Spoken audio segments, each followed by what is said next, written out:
Yummy! আমার favourite মাংস।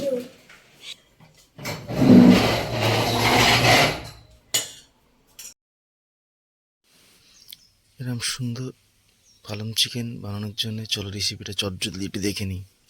প্রথমে কিছু গোটা গরম মশলা, লঙ্কা, তেজপাতা দিয়ে কিছুক্ষণ নেড়ে নিলাম।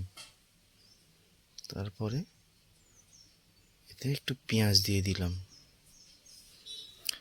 পেঁয়াজটা যতক্ষণ না লাল হবে ততক্ষণ নাড়তে হবে। ভালো করে লাল হওয়ার পরে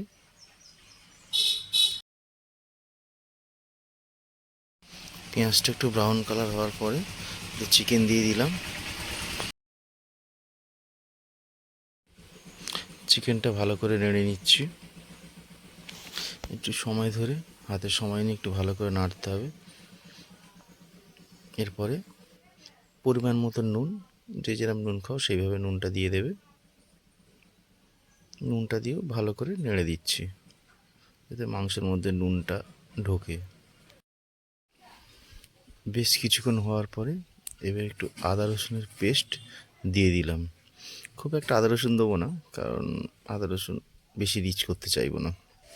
1 চামচ ধনে গুঁড়ো, 1 চামচ জিরে গুঁড়ো,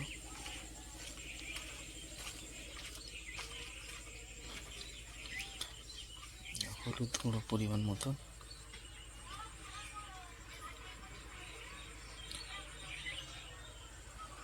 একটু লঙ্কার গুঁড়ো দিয়ে ভালো করে নাড়লাম। একটু গরম মশলা দিলাম, দিয়ে ভালো করে কষতে হবে মশলাটা, যাতে মাংসে কোনো রকম গন্ধ না থাকে।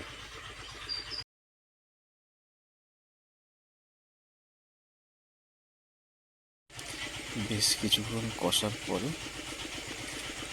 3 চামচ টক দই অ্যাড করলাম।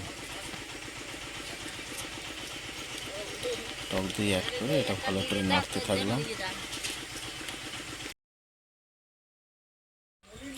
দেখতে পাচ্ছ কালারটা দারুণ এসছে, তেল ছেড়ে দিয়েছে।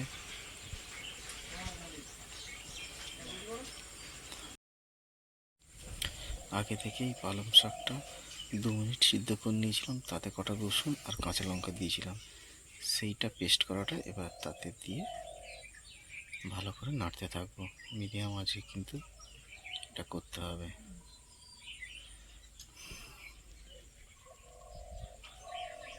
ভালো করে নাড়তে থাকছি।